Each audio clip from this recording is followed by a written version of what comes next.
Dress is just giving me like rich auntie vibes. You know that auntie that you don't know her source of income, but she always looks like put together, really elegant, and you can't step on her shoe because you don't know where the slap will come from. That is the vibe that this dress is giving me.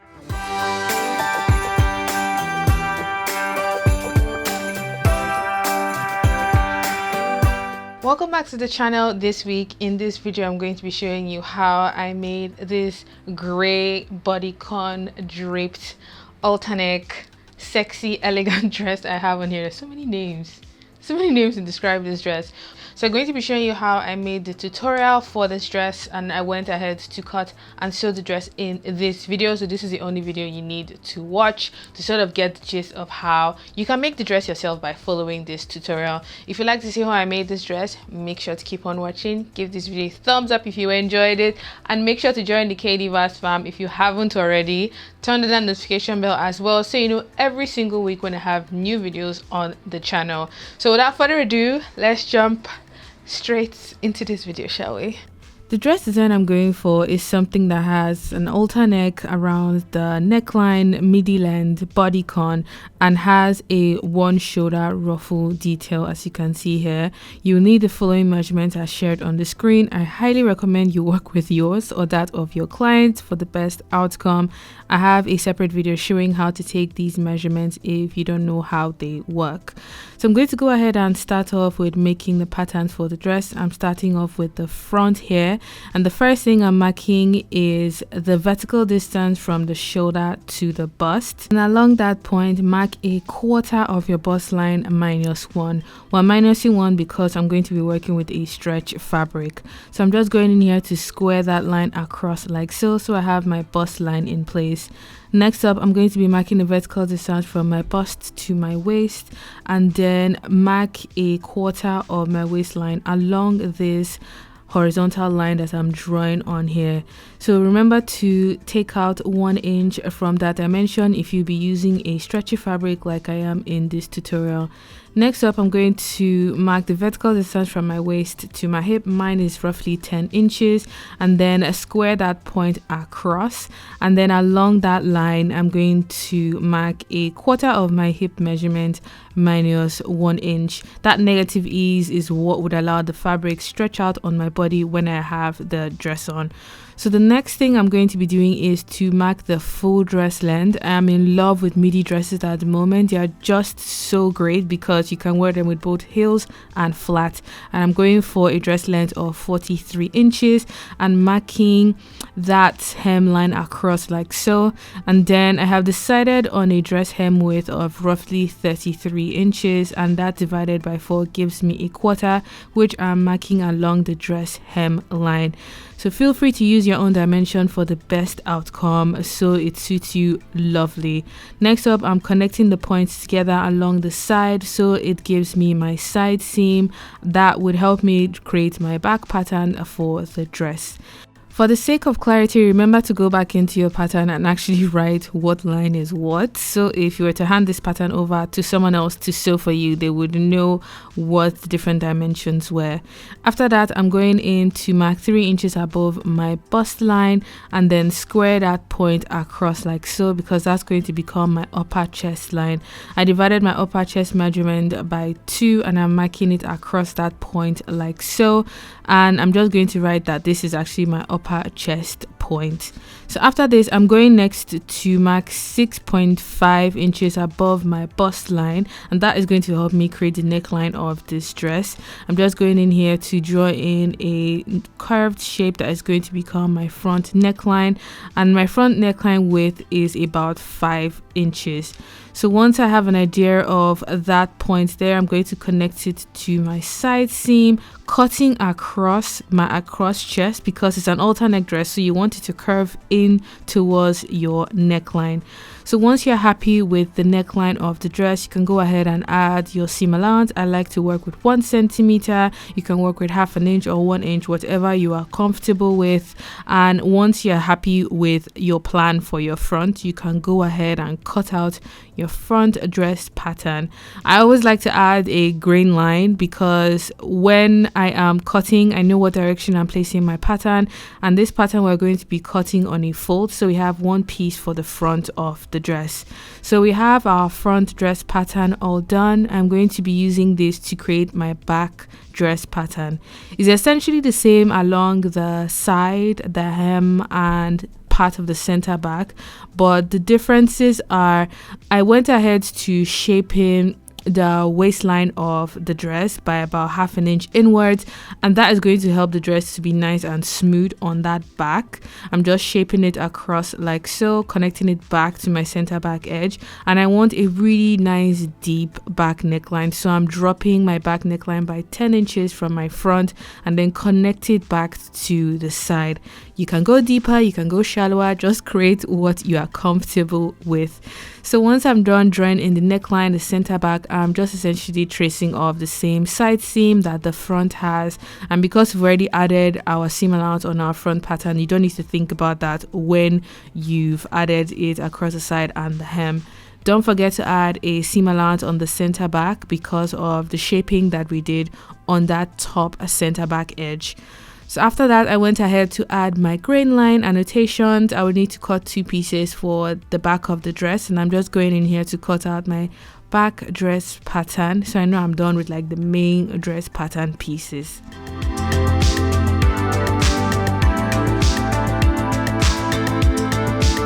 The next pattern I'm going to be creating is the collar piece that goes around the neckline, and for that I'm going in here to measure around my front neckline, and with that in mind I'm going to be creating a rectangular piece that is that measurement multiplied by 4.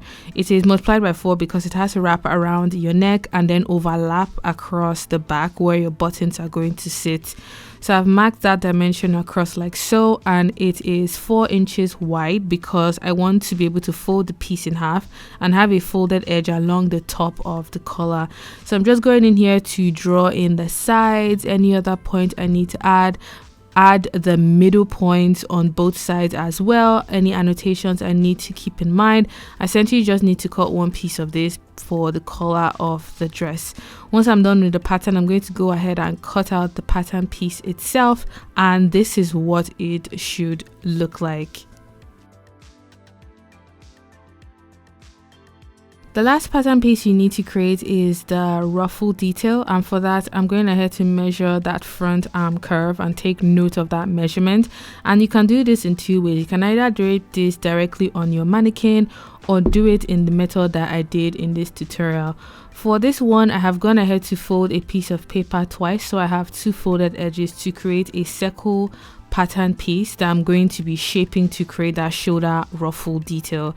So once I have my folded paper done, to figure out the radius that I'm going to be working with, the circumference is essentially going to be that arm curve dimension that I marked or measured earlier on. And then once I factor that into the formula for finding a radius of a circle, I know the radius that I should be working with. And in this case, it's about 1.5 inches.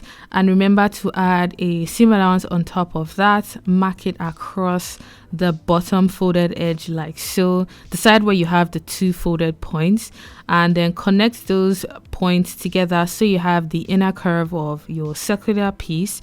And then from this inner curve, mark outwards 10 inches. So this I'm going to mark across like so, so I have a circular line out of this edge like this, and now I'm going to cut that out, cut out the bottom curve and cut out that inner curve as well, so I have a full circle that I can go ahead to adjust for my ruffle piece. So I'm going to be cutting this circle open on one edge like so, and this is going to allow me to make the changes I want to make to the pattern for the ruffle design. So I went ahead to layer a fresh pattern paper on that one side of the cut edge, and then I just taped it down across like so. And then using pencil first, I'm going to extend one side downwards like this, extend it outwards a little, sew by extending it like so. When I attach it into that front arm curve and into the back neckline, it drapes in a way that looks really beautiful and elegant. I went back in with my marker pen and my ruler to make those lines visible and clear, and I went ahead to repeat the same thing on the other side and then cut out the pattern paper. After doing this, I realized that I should have just done a semicircle instead of doing a full circle, but oh well, I guess we live and we learn. But once I'm done cutting out one side, I went ahead to repeat the same thing on the other side, so I have my full pattern piece ready to cut onto fabric. So this is what the ruffle piece looks like. I went ahead to fold it in half so you can see it a lot clearer. I'm going to add my annotations for what this pattern piece is, which is the sleeve ruffle. You just need to cut one on a folded edge, and that is going to be attached into that front arm curve and back neckline of your dress.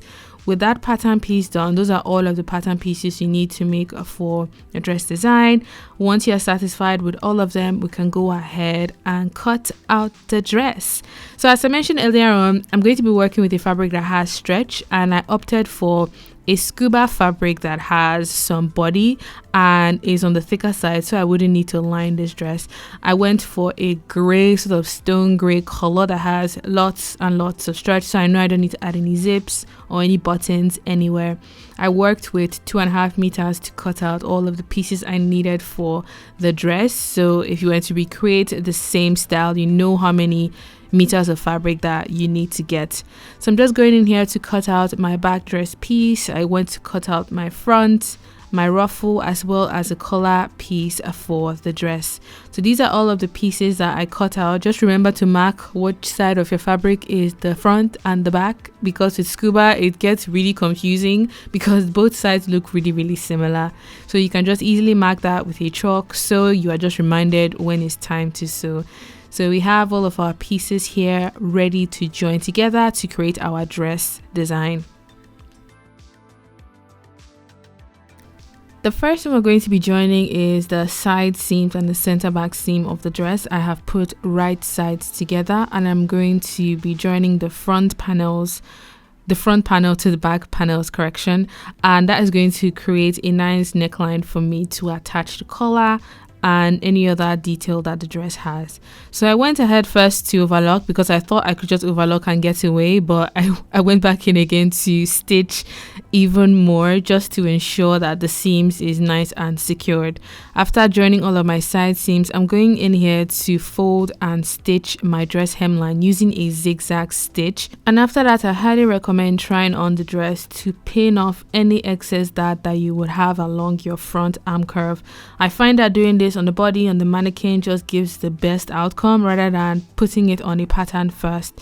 So after pinning away the excess dart on my body, I'm just marking how long my dart is. My dart is 4 inches in terms of length, and in terms of how much I pinned off, I'd say I pinned off about 1 inch on that front arm curve.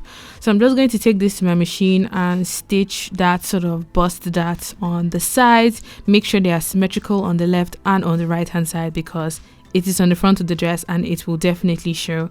So once you are done doing that, the next thing you would need to do is to fold and sew the back neckline, that front arm curve, so you have a nice finished edge along that side of the dress, because after doing that you can go ahead to attach the collar and the ruffle piece that this dress has. So I'm just doing that so here with my zigzag stitch, gave it a nice press, and this is what the arm curve and back neckline looks like. You can also try it again at this point just to be sure of the fit and finish on your body. Next up here, I am folding my collar piece in half like so, and I am going to be cutting 2 short elastic strings. This is going to help me fix my buttons along the collar of the dress, and I'm going to fold the strings into one edge of my collar piece. The elastic strings, I would say, measure roughly 1.5 inches to 2 inches. This depends on the size of your buttons. My buttons are fairly large, hence why the elastics are slightly longer. So I'm going to stitch the side and down to the bottom, not too far in, I'll say about 1 inch inwards, and then stitch up the side like so, catching my elastic bands for this side and then the other side, finishing off that edge as well. So this I turned inside out, gave it a nice press, and this is what the collar looks like. I know once I stitch my button on the other side and overlap it like so, I have the elastic loops ready in place. So once that is done, you can go ahead to attach one side of your collar piece to the neckline of this dress. I did it in such a way that the elasticated end was on the right side because I'm right-handed, so it's easier for me to fix the elastic loops around my buttons. So I've started stitching that end like this. We are going to be grabbing our ruffle piece, and this is the part I think that was a bit tricky for me to figure out, and I hope you would be able to grab what I did here. So I'm taking one end of that ruffle piece, folding in the edge like so, and I'm placing it in the middle of the collar piece. So this is the back neckline that you can see here. I'm going to put that edge into the back collar piece along the end that is open, add some pins there like so, catching the ruffle piece in that back collar piece. So once I reach the part where that front neckline edge is, I'm going to turn this piece sort of, I won't say inside out, but turn it around like this, and I'm going to attach whatever is left to that side of the front arm curve down to the side seam area, but not quite reaching the back. So this is going to create the illusion that there is a sleeve on that side, even though it's just a ruffle piece that sits into the back neckline and is attached to the front. So I'm going to start by stitching up the collar piece from one end to the other like so, and then go in on this area here, starting from the very edge of that side of your arm curve or shoulder area, and then stitch the ruffle piece into place. So once you're happy with that, you can go ahead to stitch your buttons into the other side of the collar. I'm using 2 large gold and black metallic buttons because I just wanted it to have like an extra jazz in there. So once you are done stitching in your buttons, you can go ahead to try on your dress to see if you need to make any tweaks or any corrections. I am a huge fan of the fit of the dress on the body. I love the length. I love the ruffle detail across that side of the shoulder. And the thing I would say is there are 2 changes I would make if I were to recreate this dress again. And the first one would be that the neckline I found to be just a little bit too wide. I would make the neckline of that front smaller by about 1 inch, and that would just create a more sort of like relaxed fit along the neck. The second thing I would change is I would definitely make that ruffle piece a lot more dramatic so you can, you know, ruffle even more along the shoulder. But besides those 2, everything else on this dress turned out pretty cool. So if you guys would be recreating this dress, let me know in the comment section down below, and make sure to tag me on Instagram at Kim Dave Designs. I think it's a really cool dress design that would even make a nice like bridal wear or like bridesmaid style dresses if you were to make it longer, add like a mermaid skirt at the bottom. It is a classy and sexy dress design. So if you enjoyed this dress tutorial, make sure to give it a thumbs up, share it with your sewing community or anyone who you know would enjoy this project. Let me know your thoughts or suggestions in the comment section down below. Subscribe and join the KDVAS fam if you haven't already, and I'll see you guys in my next one. Bye.